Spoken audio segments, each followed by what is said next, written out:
Hey everybody, we are live. Kelly Starrett here with TJ Murphy. This is an experiment for us. We are super glad to be talking with you guys.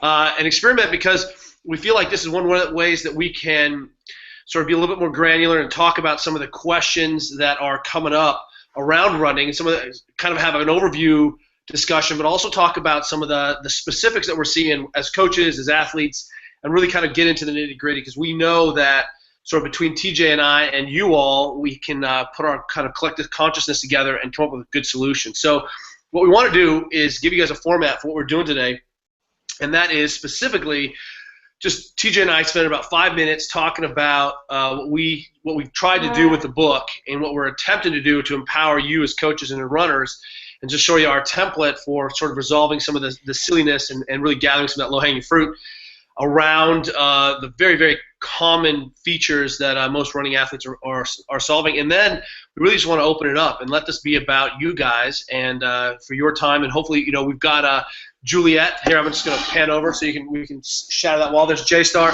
We got Dave in the background. We've got tech support. So people are shouting emails, and you can email us. You can tweet us at MobilityWOD, hashtag ready to run. Ready to run with the number 2. Ready to number 2 run, and we'll get you guys that way. But even if you're just putting it on at MobilityWOD, we'll be able to see it. So hashtag ready number 2 run, and keep the questions coming. Any other ways of getting us emails? Best ways. That's the best way. All right. So let me turn this over to TJ, because I don't think maybe some of the people know exactly who you are. Why don't you just spend a couple minutes talking about how we got to know each other? Sure. And how this project sort of came to be. Well, I think part of the deal is that I represent a running boom runner. In fact, today is my birthday. I turned 51 today, and exactly 31 years ago to this day, I did my first half Ironman triathlon in the great state of Iowa. It was called the All Iowa Triathlon. They misspelled the word triathlon. It was a great classic old race, and I'm someone who's loved running and loved sports that involved running for more than 3 decades. But part of that equation is that about 15 years ago, if I'd plotted on a graph, my personal injury rate slowly started escalating. So as you became a more efficient, more high volume, more trained runner, you got more and more injured? Yeah, my performances got better. I'd say in the mid-90s I peaked. I raced everything from 1,500 meters to the marathon. But I was always going through that minefield of injury. And then I'd say in the last 10 years, it's just been one explosion after the other, to the point where I think this happens to a lot of traditional distance runners and people who just run for fitness or running as part of their overall health and fitness sort of approach to life. And that is, I just got so annoyed and exhausted by the knee injuries, the iliotibial band syndrome, the Achilles tendonitis problems, the foot problems, my back going out, that I began to think, well, I think I'm finished. I think I have to go just get on my bike or enjoy the swimming pool or go to yoga class. And then I was about to go in for what I assume would be a visit with the doctor that would lead to maybe a knee replacement or something like that, and then you and I started talking, thanks to Brian McKenzie, and I think my purpose in wanting to help you out with this project is because I just know that there are so many runners out there that have suffered the same sort of frustration, and I think there's been this mindset before the Born to Run revolution that if you have a running ache or pain, the thing you do is, I got to go get a new running shoe. And you go to the running shoe store, and they say, well, why don't you try out this motion control shoe or stability shoe? And you go in this sort of the ramshackle route of trying to repair it through a magic bullet, so to speak. And I think your MobilityWOD premise of actually taking it upon myself to do daily maintenance and look at this in a whole different way was the starting point of our conversation. I recall one of my friends in high school was this very, very talented runner, and to the place where he was blistering 5Ks, and he did this running. He was the kid who the Big Sur Marathon. He led the Big Sur Marathon as a senior in high school till like mile 20, but he'd never run further than 20 miles and imploded. But for like the whole time we were watching on the local cable, and people were like, "Who is this Chad Hawker?" And he and I were sitting at a table having pancakes, because that's obviously what you do in high school. And he could eat like a legendary amount of pancakes. But one of our friends' parents came over and said, "Hey, amazing, you should enjoy that because you're going to use your knees up, and then that's it. Running's done." And I remember thinking, well, that's a real, at high school, be like, wow, I have to like spend my running credits wisely. And, my knee, and then that corresponded with one of the first times my knee blew up. And it turns out, I sort of fought knee pain running. I could do everything else, but running sometimes inflamed my knee. And it got worse and worse and worse till college, where I couldn't run anymore. I could sprint, I could squat, I could jump and land, I could ski, I could do every other imaginable thing. But running 400 meters or running a 5K caused me knee pain. And I went through every knee brace, every like Forrest Gump-like contraction. I talked to doctors. They were going to do plico surgeries. And, even when I started CrossFitting, I had over a 400 if I gone bad, like 450 or something. And this is back in the day, right? And so I could do fight gone bad. I could, do all these other things. But I couldn't run to our fence and back pain-free. And it wasn't until I met Brian that Brian was like, "Hey, you're a terrible runner." And I was a heel striking, motion control shoe, insole wearing, beast when I started all this, and really, realized that, hey, okay, I was that guy who had normal tissues and healthy range of motion, good motor control, and all I had to do was learn to run, and I could run. I ran an ultra with Brian and a whole bunch of kids from our gym. We ran the Quad Dipsy, and then running became a regular part of my experience. But what I realized, again, was that we had seen that people did not have the base motor control or just the tissue biomechanics to even allow for that conversation about, skill to be able to come in, and that people weren't even ready. And then, I read Born to Run, and, I was playing with pose.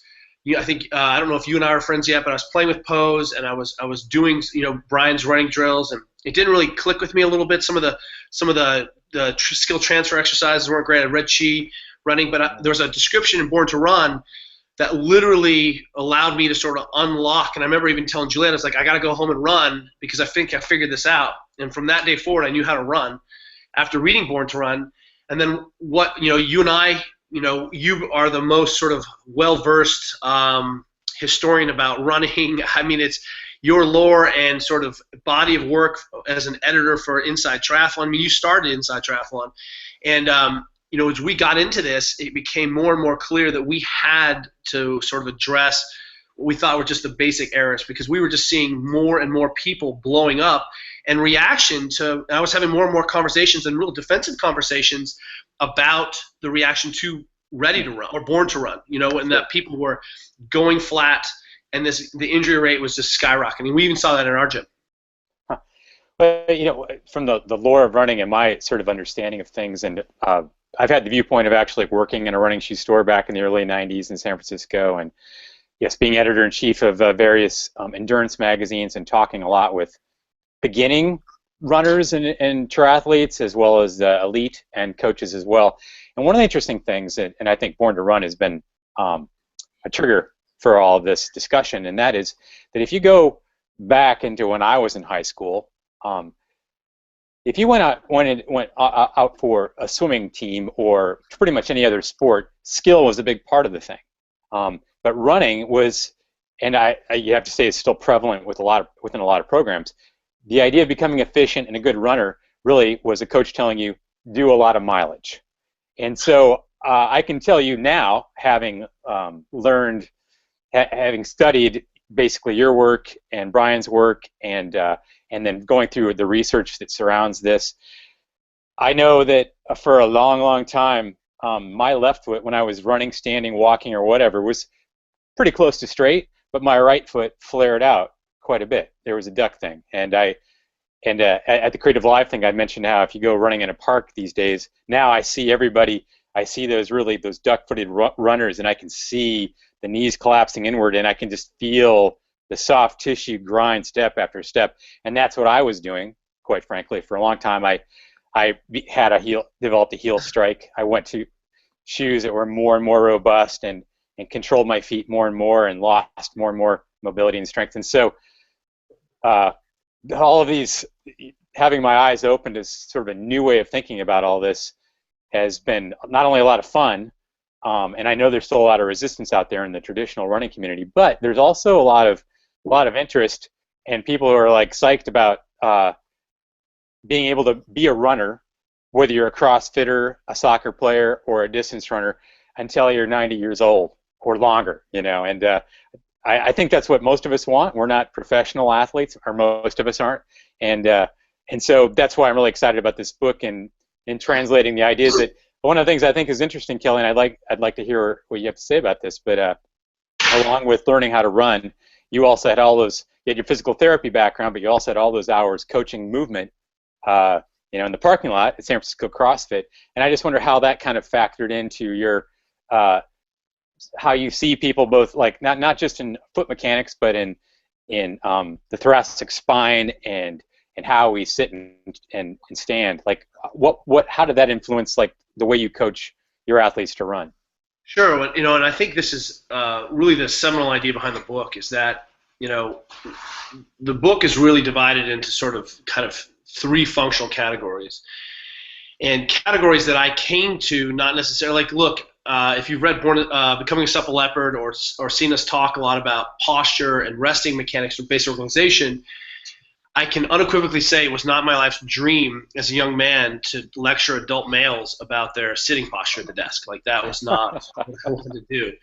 And you know, but we ended up getting there because what we saw when we were really working with the world's best athletes and moms and dads and everyone, because we imagine now, it's not imagine, we estimate we're over 100,000 hours at our gym in terms of athlete session hours, which is a freakish amount of pattern recognition. That means we have seen so many sessions of athletes coming in, and we start to really be able to kind of cultivate patterns out of those movement problems of, oh, hey, we see this and it relates to these other 17 things. You know, and I think if I was just a clinician, to aggregate 40,000 hours of time or 50,000 hours is a freakish amount. It means 20 or 30 years of practice. To be able to hit 100,000 hours is a long time. So, you know, we've been able to kind of scale sort of the global pattern recognition around this. And one of the things that we noticed was we had to address sort of issues of adaptation. I knew that eating well was vital for performance. I mean, I've known that forever, and we've been, as we've become more sophisticated and the internet's changed and our sort of language and experiences change, we've become a lot more nuanced about what that really means. You know, what are my macronutrients? How do I time them? All those things. And people have done, like Mark Sisson, Rob Wolf, Greg Glassman, have been talking about that stuff forever. You know, we got into nutrition for me because I noticed that when I had people who weren't paying attention to that, their tissues were junky and falling apart. And we just had Scott Baker, who is one of the pitchers for the Texas Rangers, in the gym, and we'll put the interview up on the MWOD here this week. But he was talking about how literally the almost most important thing to the health of his tissues and his elbow and his shoulder is his nutrition. And if he manages, because he's doing this such a high-end performance piece, if he manages the nutrition and he's really militant about it, he doesn't inflame himself, that he does not have tendinopathies, he does not get aches. And so that's when we started having a conversation. Okay, wow, with this nutritional piece, that also includes the hydration aspect. And what we were noticing is that people were making these basic errors, highly inflamed, eating like maniacs, and critically dehydrated and absorbing water, and their tissues are falling apart.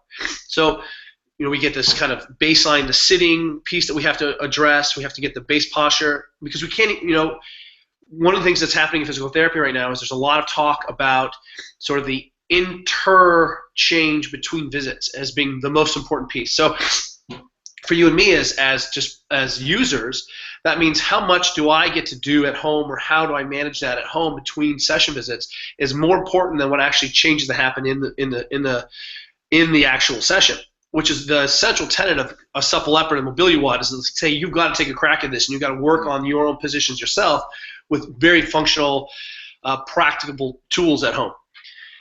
So what we noticed was that when we started taking off some of these low-hanging pieces of fruit relative to, hey, we're seeing that people were running and then sitting down, they weren't wearing compression, they were inflamed, they weren't drinking water, they weren't warming up and cooling down. This isn't even training, right? This is just, the adaptation errors around exercise. Like, let's just get the most out of your exercise. And I'm still having these same conversations with the world's best athletes. We have some very high-level football players who have knee issues that secretly talk to us because they're afraid about talking about it with their team. And I'm like, hey, you got to get there early, and you need to ride on the bike for 30 minutes and help flush, and you've got to wear Mark Pro and compression. We have whole sports teams wearing compression now. You got to, was just talking to some other pitchers of friends of ours who had some, in the major league, who had some elbow tendonitis. And what we're seeing is that they weren't, filling their tissues with blood and warming up before they pitched. Their heart rates were up, but their arms weren't ready. So what we started doing was taking these central concepts of warm up and cool down and applying them over and over again. And what we started, dealing with was we started taking one piece of that performance puzzle and taking it off the table. That was not the issue. So I think when people read the book, they're going to be like, this is actionable. I can make changes around these adaptation errors, warm up, cool down, compression, right? I can organize myself with better standing position. I can cultivate, awareness. And if you read Supple Leopard, that we say, it's from Musashi in the book of the Five Rings. It says, make your combat stance your everyday stance. And really, when you hear that, you're like, okay, I'm not really a Japanese swordsman, but what does that mean? Well, that means that there's no difference between who you are when you stand and sort of the principles that govern up to how you fight. And I think that's a really key concept around sort of the technique ideas and the motor controls, that we shouldn't have to change all the variables and change the skill set. We should be able to scale up from slow to fast. That taking a step and being well organized should be the same as being organized and running.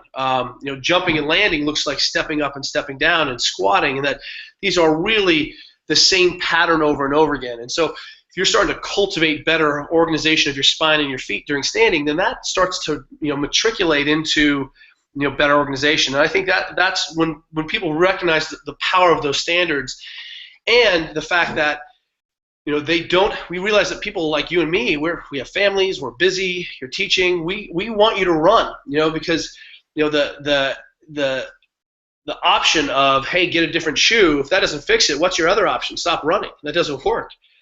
And I was just working with this very famous musician, and I won't say his name, but I'll say that you definitely heard of him and know his music. But I will tell you that he had to stop playing guitar for a month because his back hurt. Wow. And can you imagine that? If this is your livelihood and you're international famous legend, and you can't play guitar because your back hurts, because you're in a terrible position over the hunt, and you can see it's the same concept, right? The guitar is the thing that makes him him. So when we start to address these adaptation errors, then we start to create a ready state where then we can then start to deal with the problems. And then those problems, number two for us, are, as we identify in the book, is the motor control. And what you're sort of alluding to about the practice that we've seen is that we were seeing the basic errors, that people were jumping up on the box, doing box jumps, and as they jumped, their knees came in. As they landed like a duck. And I was like, wow, I'm seeing the same pattern when they run. Their knees come in, and they land, and they strike, and their feet are out. When they double under, instead of foot being straight and landing, what we were seeing is the feet were spinning and doing kind of crazy figure eights. And when they were lunging, the back foot would turn out, and we saw the same pattern over and over again. So what we tried to do is really come up with some just very simple guidelines about standards of motor control. Here are the things that it should look like, and here's how you can start to train the motor pattern. Here's how you can train the myelination, the wiring, so that your default pattern when you're under stress or falling apart ends up being good mechanics. And I think the third, go ahead. Oh, I was just going to say that for anybody watching out there, I just published that overview of what those 12 standards are. It's on lavamagazine.com, a triathlon publication. And one of the things I hope and real quick, we tweeted that on MobilityWOD, so if you want to go see sort of what the outline of those standards are, definitely check it out. One of my hopes is that because this is what all of your work has done for me, is there's been an attitude shift, and you talk about this in Supple Leopard as well, but this task orientation thing, and I think runners typically, as benign as running seems to be, like you're going out for a jog, there's no contact except with the ground, which happens to build up. But runners, and myself included, have had this tendency that when, and this is one of the standards, you get a little hot spot, you get that little tweaky pain starts to crop up. Our first impulse is to like ignore it and maybe run through it. And there was a great ultra runner, Mackenzie knows him, Gary Hilliard. I knew him and did some running with him in the 90s in the San Francisco area. His specialty was what's called a 6-day race. They have a 1-mile dirt loop, and the gun goes off, and you've got 6 days, and whoever accumulates the most mileage wins. And he would average 112 miles a day in that 6. He won it at least once, the particular race I'm thinking about. But I remember talking to him once, and I was being frustrated by injuries, and I go, Gary, I've got this knee problem. I'm just wondering what you have any advice on injuries or whatever. And he's like, I'm not the one to talk about that, because he would ignore them, and it was like about a month after that his body completely shut down, and I don't know if he's run since. Like he had his back went out him so severely that running became impossible. And so that whole mindset of like these tissues are our enemy. Like they throw up these signals and we're just pissed about it and we're just going to run through it. We're gonna do this mind over body thing. That gets us to one place, you know. And so part of what I think you're teaching, you talk about this in Supple Leopard, is those signals are telling us something. That's an expression that perhaps if we had a good coach could have seen that movement flaw weeks or months ago, and we could have prevented it altogether. Am I right on that? That's right. And you know, that third, we'll take questions in just one more minute, but you know, that third aspect is that we're seeing that people don't have a basic template to take care of themselves, you know, and just give people the recipe book. What we've tried to do, you know, and if you know our work through the book or the website, you know, our techniques are very innovative. We invented them. And they're based on the principles of restoring normal motion that I went to grad school for. So I mean, they're founded in the joints, arthrokinematics, the concepts. But what we're realizing is that, you know, if we have the systems approach, that we're addressing sliding surfaces and we're addressing how the joint works and how stiff tissues are around the musculature, then we do have a template to be able to resolve those things ourselves. And I think sometimes more effective than seeing a practitioner, and it's certainly more cost effective, and you can have a greater frequency of dosage. So I completely agree with you, and our joke around the house is, hey, I made you some toast, but I burned down the house. You know, and that, you know, it better be really good toast, and you better be really worth it, and there better be, you know, love and, you know, wealth and, you know, the love of a beautiful woman on the line. That trophy you hold for the rest of your life as you're on your walker better be a platinum, you know, trophy. And I think that's, you know, I think the central idea is that you've got to come out unharmed at 1 rep or at 1,000,000 reps. And it's easy to get to 1,000,000 reps walking within 3 months. And the average runner is taking over 400 steps every 400 meters. And so in a mile, that's 800 loads per foot. You know, go for a 5K, and you're just do the math. It scales up quickly. So go for a 20-mile run. It's easy. You know, this is, I think, putting the technique back into this and making this about skill makes that really, really attainable. So, you know, with that concept down is that, you know, giving people the idea and changing the consciousness that's saying, okay, you know, we notice that all kids run beautifully. They all sprint for the you know, there's no debate about how kids run. Every single kid until about the 1st grade runs the same way with shoes or without shoes. It looks exactly the same. You know, they run the 4-foot striking, whatever you're calling that. We're calling it natural running. There's no heel striking going on, and then something changes, and we start to diverge into different patterns. And you know, you just can't run a certain way for 20 or 30 years and then expect to just change that fundamental. You know, it's like dropping your Ferrari engine out of the Yugo into another, you know, Ford Taurus and then wondering why it blows up. I mean, you have to be able to scale and to start to, you know, take a systems approach. And that's what we've done. You know, here's a template of how to get to wear flat. Here's a template for, you know, being barefoot and walking around. And so I really think that it's powerful. So why don't we just keep in mind that you should be able to run your whole life. That's what makes us human. So why don't we take some questions? J-Star. Sure. The first one's from Twitter. What's your advice for military candidates who have to run in boots on sand to prevent shin splints? Good Lord. So here's the worst case scenario, right? In boots on sand to prevent shin splints. So, well, I'll tell you, one thing is, TJ, you've run in boots on sand. How did it go? I have. It's a whole different experience. You were in the Army, right? Yes, I was. So I mention that because it's crucial to understand that it doesn't matter what shoe you're wearing, the technique for running is the same. And that's a central concept to this, because if you're a heel striking maniac, right, you're running because the shoe allows you to move in a certain way, right?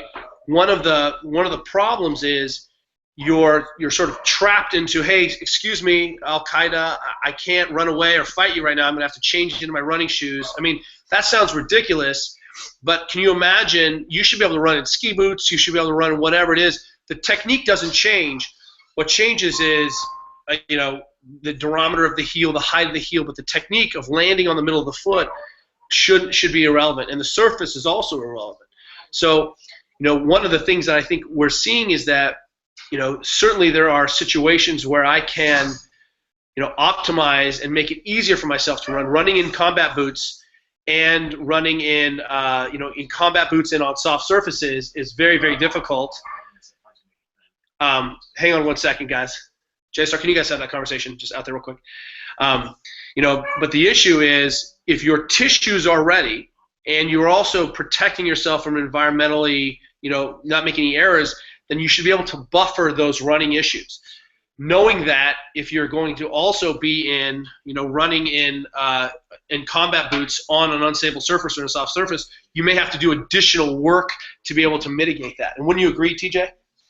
I would, and I actually got reacquainted with that kind of running when I was training for my SEAL Fit event. And one of the things, in actually coming to the grip, this is a couple years ago when I first met you, and began to look at what a heel strike was. And actually, this is a perception thing, and this is something that Nicholas Romanov talks a lot about. But I think I shared that photograph with you. It was the rock and roll half marathon that I ran about 2 months before I was first introduced to you. And I was sure that I wasn't a heel striker. I did that run, and I thought, I'm a guy running on my toes. And yet, when I got the pictures that they send you after the race from the race photographer, there was one, I might have been mile 10 or so, but my foot was way out in front of me, and my heel was making contact with the pavement. It was just the worst, most ugly heel strike ever. And whether I'd been in combat boots, running on sand or road or whatever, that's what I was doing. And as you talk about in Ready to Run, you're hitting the brakes every time you do that. And I was suffering the results of that. I remember finishing that race, and it was as if my knees were just smoldering on, like there were little chemical fires under each kneecap. So in actually going through this long process of rebuilding mobility in my body, developing the skill to run differently, which takes a while. Like you say in your books, patience is required. This is not an overnight process, but once you sort of experience it, there's no going back, because all of a sudden I can actually feel that there's less stress on my joints, whatever surface I'm running on, as long as I'm being thoughtful about the way I'm moving. Right. Well, so I have two additional thoughts. One is, you can heel strike. You can, and you can get away with it for a long time until you can't. And unequivocally, you will become injured. The injury rates: 80% of runners roughly injured in a year. That's 30 million times 0.8. I mean, that's a lot. It's 24 million runners injured. I think one of the concepts here is, as soon as you run barefoot, you cannot heel strike. You can heel strike for about 30 feet. So if you want to do a quick test about the sort of competency of your running, just go run, just jog a quick 100 meters in front of your house barefoot. And if you run the same way that you would with shoes, then you're going to quickly understand that your running is competent. And if you have to completely change your style and technique to allow for that barefoot striking, and what you're going to see is that you're going to up tempo, you're going to shorten your strike, right? Your stride, you're going to land soft, you're going to do all the things that we should. And guys like Barefoot Ted have been advocating. He's like, hey, let's not learn to run barefoot on grass. Let's go run barefoot on concrete. We'll shorten the distance, and we'll get that immediate feedback. And I think I think it's valuable to go do a little jogging barefoot. I think that's really, really valuable. I go run up and down the street all the time barefoot, chasing after my kids a little bit. I mean, I don't want to run 5K barefoot like Zola Bud, but you get the concept. And Kelly, just to interject this is from Daniel Lieberman-led study at Harvard, but I'm just going to read it right from the study. It was actually I think it was a review, but I'm going to quote them directly. Approximately 74% of runners experienced a moderate or severe injury each year, but those who habitually rear foot strike had approximately twice the rate of repetitive stress injuries than individuals who habitually foot strike. Forefoot strike. Right. That's right. That's huge. That's that's what's actually happening. So I think the second aspect of this is when we talk about shin splints. The key to that is if you're when in good running mechanics, that toe needs to be soft as it comes through, like pointed at the ground. What we see is that people are anticipating a really bad foot strike, and so they co-contract and make the ankle stiff through motion. So if you're doing any running drills, pose, chi, once you pull up, that toe needs to be soft, and the foot is kind of pointed down at the ground. And we don't talk about this, but what we do talk about is how to take care of the tissues. We'll get there in a second. But one of the things that happens is when you don't have the mechanics out the back, right? Let's say that you're stiff through the anterior hip, you're gonna end up overstriding, and the only way you can address that is to really make this tissue stiff. And when you make the tissue stiff, especially in the shin, as you then load the foot, because you created a ton of stiffness, we tend to see a lot of really, really nasty eccentric shearing. And that's a combination of, one, that the heel strikes and I have this massive eccentric load on through the foot.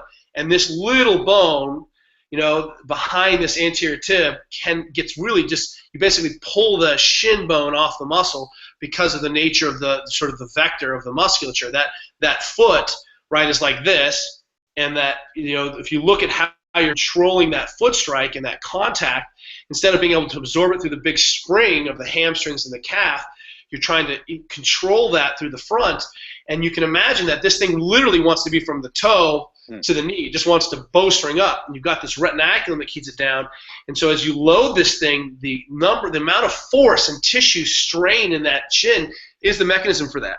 So we automatically know that if you've got shin splints in the front, then I unequivocally can say I'm like, either something wrong with your heel strike, with your foot strike.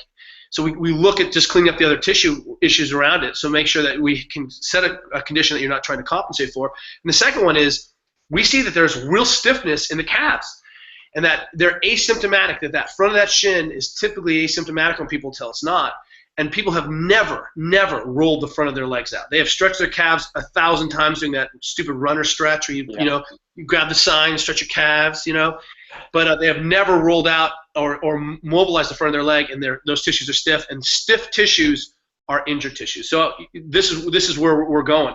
So you're going to have to make sure that if you are going in to be a soldier or send my kid into high school running, I would treat this running as like the skill. I mean, it's like not being able to knowing how to read. I mean, it's that vital.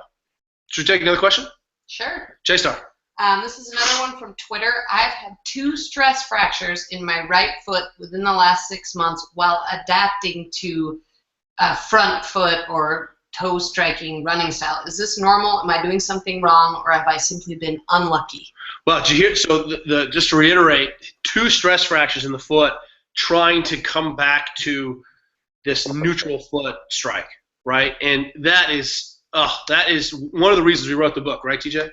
Absolutely. It's I think we've been talking about this for a while now, and as well as with Brian, like this idea that people read Born to Run and they're fired up. They're like, they go out and they buy their flat Vibram shoe or whatnot, and this idea. And Chris McDougall has said, I'd never said go out and buy any shoes in the book. He talked about Barefoot Ted and all, but you can't just pull a shoe off the shelf or go to a weekend pose running workshop and expect that that you're going to be transformed instantly. That it is, and I've talked with Romanoff about this as well. He says it's a very long process where you have to be addressing all of these things. Again, not only the technique, but if you've been in high-heeled shoes, if you've been running in shoes with a 12-millimeter drop, and this is my case, your heel cords are shortened, and right, and it's not an easy transition to make. So, I would say that it's really a symptom. We saw the backlash that Vibram lost a $2.5 million settlement. They settled out of court for $2.5 million. So they didn't lose anything, right? But basically saying that, hey, this is a safer shoe. Some very, very heavies in the American Physical Therapy Association have said, hey, maybe it's safer to heel strike than it is to change your running gait, which I think is that's just ridiculous thinking. It's safer to do something wrong and know that you're going to end up broken at 2-to-1 than it is to do this other thing. But it doesn't negate the fact that we have not empowered people or given them the bridge to go from the way they've always run. And the problem, when I hear this, is that this person is a runner, right? This person has probably enjoyed running and loves running and has run their whole lives, and then is trying to do the due diligence. Okay, I'm going to get flat shoes. I'm going to learn how to do this. All right, I'm in. I'm ready to go slow again. And literally, they end up with a gift of injury. Right? Stress fracture, no less. Oh, and it's so gnarly. In fact, we pulled out some studies that that showed that this cold switch, a cold start into literally led to increased bone edema. I mean, we just saw so many issues around that posterior tib, tendonitis, bad plantar fascia problems. And so our model is this. One is that you and I are taking a really responsible approach in the book and saying that let's get there, but let's not get there today. One, keep running in the shoe that you're running in, but work on the technique in your old running shoe. Because you haven't strengthened your feet enough. You don't have the range of motion in the tissues around your feet and ankles and hips to be able to absorb that new or change that load. And it's significant, 2 or 3 times, up times to 6 times body weight on a single foot, right? And then, let's go ahead and spend as much time barefoot as we can. So right now, I don't know you, TJ, but that's barefoot. Barefoot. And we're cruising around barefoot. That's right. And part of it is I want to be ready to strap on the flat shoe and go run. And so that means I'm working on making Juliet's barefoot, making sure that I've got my feet and are strong enough and healthy enough and actually stiff enough to handle the sort of loading, And I rip out all the insoles out of my shoes so they're even flatter and harder, right, so that my feet really can feel the ground.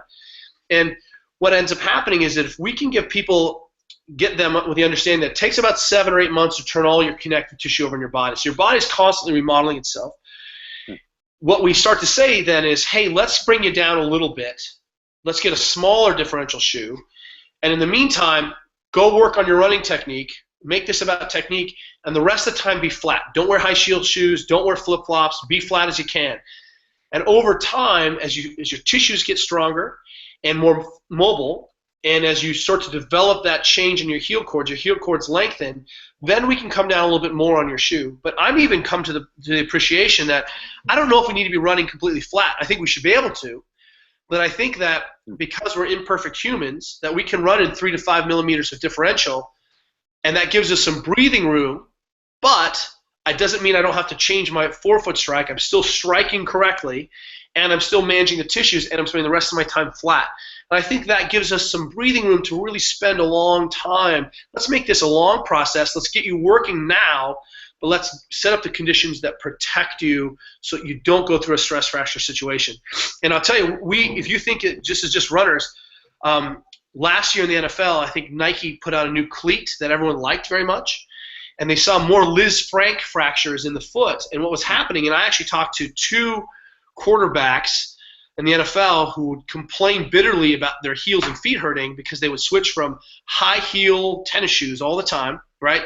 Their shoe sponsor, and then they would go to their cleats during their preseason, and their cleats were flat, and they would just smoke themselves, right? And so they'd be big. So we were like, hey, look, be flat, be ready for your cleats. And what we were seeing is that a lot of these athletes were going out of their high heel basketball shoe, cute shoes with jeans, their fashion sneakers, back to these flat, and literally the foot broke, around the 5th met around there because something had to withstand and change the force because the rest of the tissues were under such strain. So, the model is we're going to have to resolve that injury, but then we're also going to have to give you a template to give you back, and we've done that in the book. So here's what it looks like to be able to be flat all the time. Don't wear flip-flops. Worship your tissues. Give yourself some breathing room when you run. Give yourself that little bit of differential. Be flat rest of the time, and then we'll come back down over time, and you do that effortlessly. Yeah. Next question. This one's from someone named Sean. How do you use pain to know how much to do and when to back off? So pain. So let me just go to Mr. Pain himself. How much pain is okay running, TJ? In terms of what type of pain? Like in terms right. Yeah. So, I mean, I think this is the bottom line is, running, I'm not going to lie, is the worst suffering there is. And no wonder people don't like to run hill sprints. I mean, it's such bad suffering. Juliet and I run, 2 or 3 times a week usually? We're average 2 or 3 times a week. Stairs. Juliet ran stairs yesterday. We have a hill near our house that is like inverted. You run upside down and die. I can't run to the top of it without, blacking out. I really can't make it to the top. What we know is that your body, the biomechanic, burning is one thing, and if you're it's that lactic burn, right? But if you feel like you're injuring yourself, your body's only mechanism to show you that your biomechanics are off are to give you impact, and that biomechanical tweak, and that's pain. That's numbness, tingling, pain, swelling. These are all sort of lagging indicators that are telling me about something that's happening, but it's after the fact. Because if we use this example in the gym, that we have this one woman who split her abs having her 3rd baby, right? And so she has this diastasis recti, where she's split her ab tendon, and when she double unders and she's not in a good position, she pees herself like that. So good pelvic position, braced well, no pee, loses her pelvic control, starts to pee herself. And I was like, she hates it, but I think it's amazing because she gets this immediate feedback, when she's in a bad position. Can you imagine if you did a bad heel strike or a weird foot strike and you peed yourself on the spot? You would self-correct immediately. And I'm not trying to make fun of bladder dysfunction.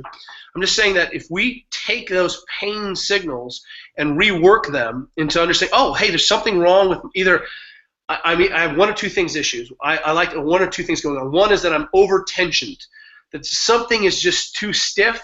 We lived in an old house in San Francisco for about 10 years, and it was built in 1904, and there were these old original hinges, and underneath the original hinge was a pile of hinge dust.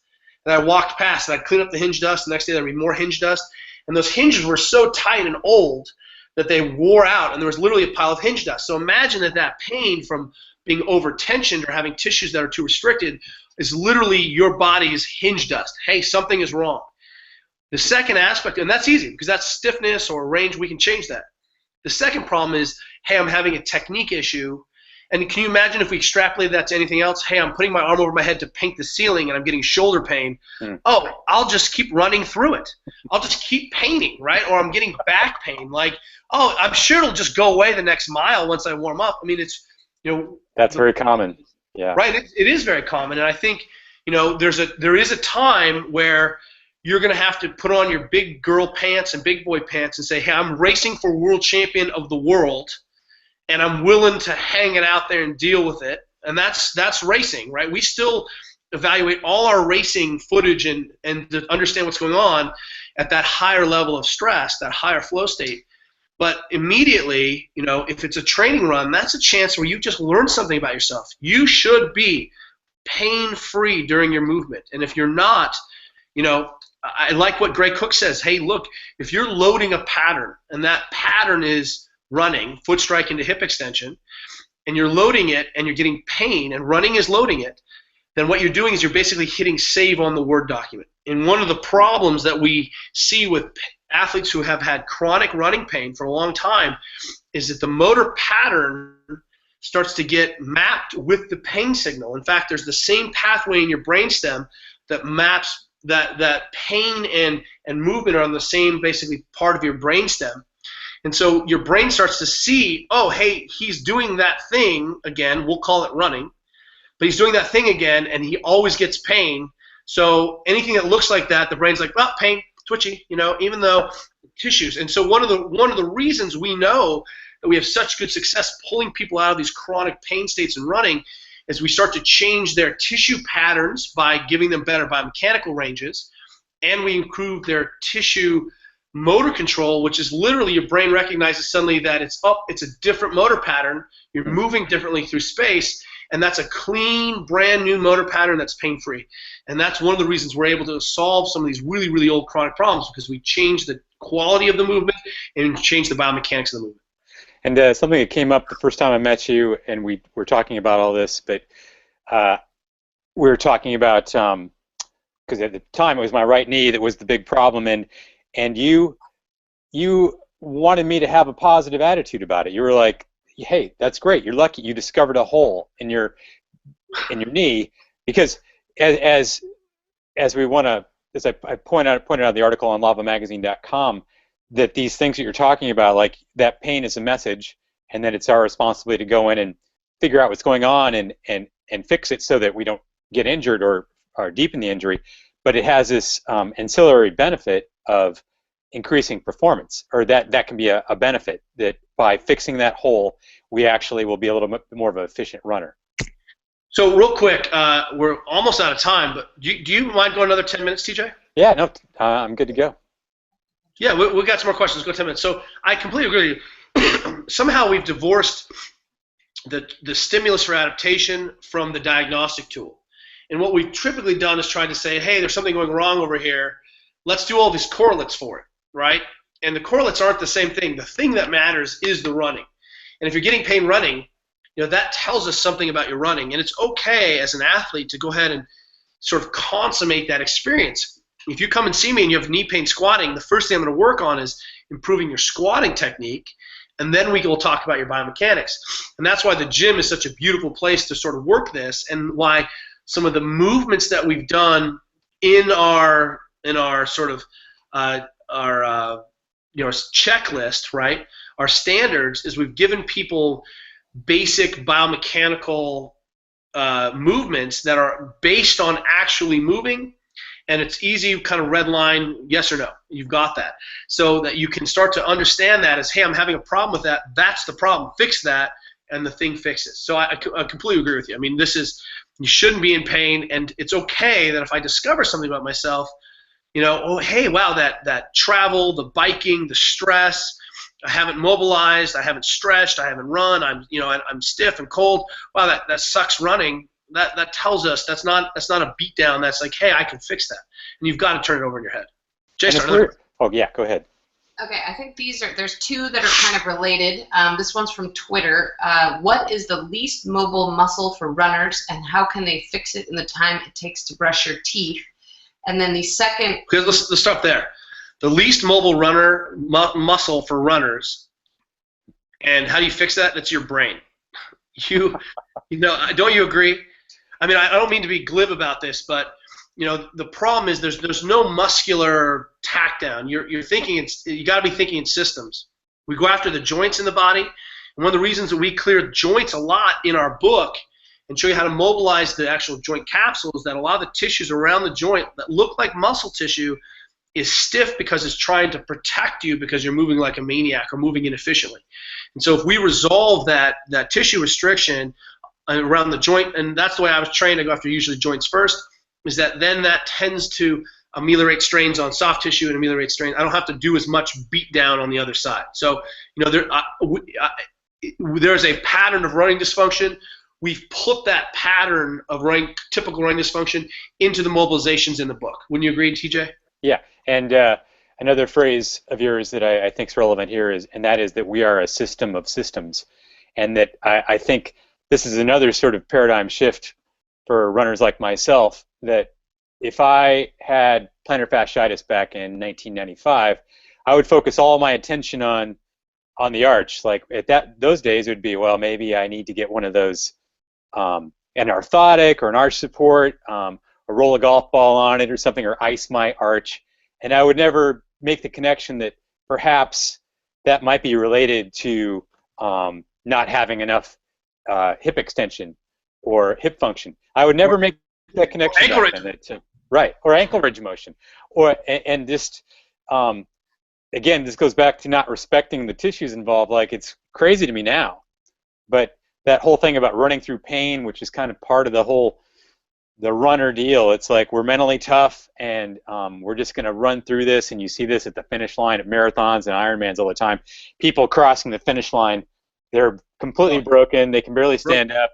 Their knees are all over the place. But the idea that, we want to take care of these tissues, and you talk about sliding surfaces, and that it's not just an Achilles tendon going on in there, but there's muscle, there's nerves, there's skin, there's fascia, and that's stuff that we want to take care of. That's right. We often say around our house, where the rats get in is not always where they chew, and attacking is not the issue.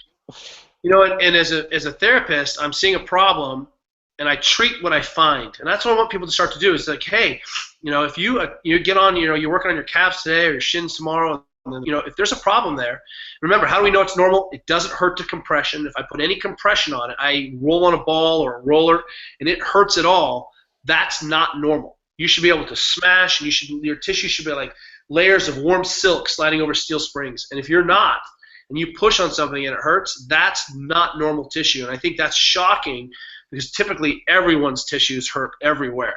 So, I mean, you've got to just treat what you find on the place, and I completely agree with you. You've got to be working upstream and downstream. You've got to clear the system in their way, and that's why, in the programming section of the book, I think it's just as important to say, hey, look, you can't just focus on the problem. You got to deal with your hot spot, right? But you've also got to be able to work systematically up and down, and address all aspects of the system. Jay, start with the question. This question's been asked in several places. Any recommended shoes for running/training? Any recommended shoes? Well, how about this? First and foremost, let's not talk about shoes. Wouldn't you agree, TJ? Right. The part of the premise is that if you're running well, if you're taking care of these standards, it won't matter what you run in. In fact, the cheapest, flattest shoe is probably the safest shoe, right? Because you're going to get the feedback, and I think he talks about that in Born to Run, that the track coaches were buying the cheapest track spikes they could find because they had fewer running injuries in them. In the New York Times, just 2 days ago, there was an article about a banishment of plantar fascia pain, and what they did was they had someone be barefoot at the edge of a like hang your foot off the edge, and you also put something under your toes. So basically, you stretch the plantar fascia, you put it under tension by winding up the toe, the windlass mechanism, and then you load the calf. And you know what that is? That's walking barefoot. Like, that's all it is. It's like if someone's like, ooh, here's this study where we take this thing that looks like being barefoot and then we hold out there. And so let's talk about, we think it doesn't matter what shoe, except that your shoe should be wide enough that your toes aren't jammed together. That's a real problem. All kinds of neuropathies in the middle of the foot. Your toes shouldn't be jammed.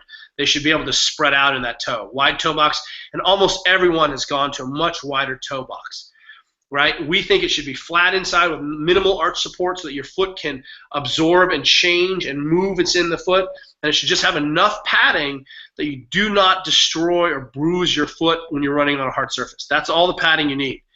When I ran the quad dipsy, I ran in 5-ounce shoes with no insoles. And I got immediate feedback if I was on something hard, and boop, I landed or changed my foot. You won't strike.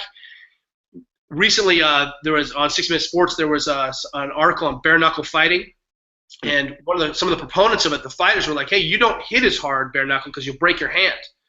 But if your hand is bandaged up and then you wear a boxing glove, you hit so hard and the impacts are harder. And it's really interesting that you don't have to hit someone as hard to knock them out and you don't break your hand. Well, the same thing is true with your foot. The more we insulate and pad that foot, the harder you're going to strike and the more forces you're going through the ground. So one of the drills we do with our runners at our gym is we practice jumping and landing barefoot, because you do not land like a maniac and slap the ground. You're going to land like a ballet dancer, right? So right. That's about the shoe. Find a shoe that makes you feel pretty, and that's probably the best one. And just one thing to add on this, and it's documented in the book, but one thing I think is really important for runners today, whether you're strictly a distance runner or you're someone who has running as part of their overall program or sport, and that is to Google up the U.S. Army running injury study. And so they obviously for them, they did, I think it was 3 large studies of, it was in the Navy, Air Force, and Army, of recruits coming in, because it's big business for them. They're spending a lot of money on training new soldiers, and one of the big problems has been a lot of these new soldiers start running, and the U.S. Army wanted to know, well, okay, this stability shoe, motion control shoe paradigm, does this work? If we fit the shoe to the foot type, will that decrease injuries? And they found unequivocally no. Basically, the leaders of the study said it's just a crock.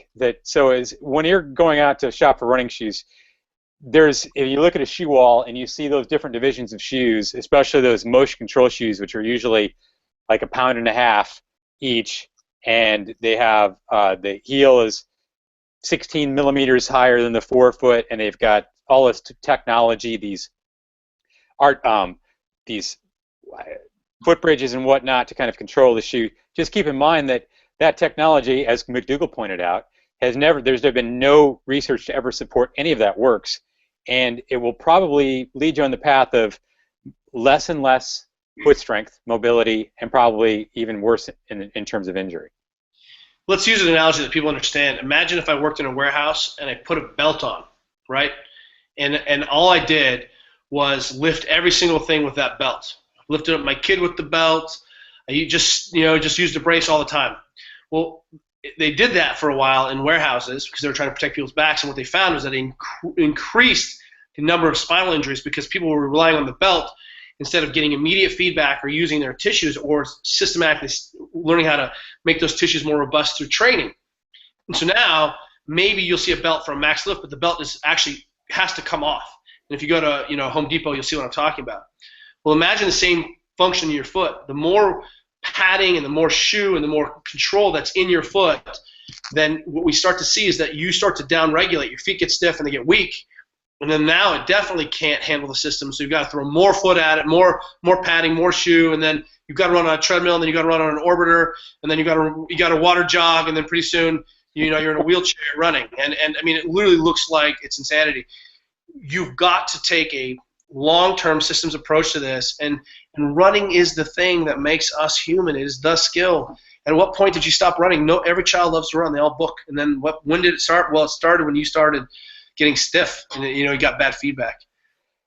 Kelly, just one more thing, and I know we got to go here, but I went at the CrossFit Games this last July. I was watching one of the events along with Dr. Romanoff, and I think Kenny Kane asked Romanoff, like, what do you think of how these elite CrossFitters are running? And he's like, they're all terrible. Like I just thought that was interesting that as CrossFitters, we really obsess over like good clean and jerk technique, all of these movements in the gym, but running is still sort of left.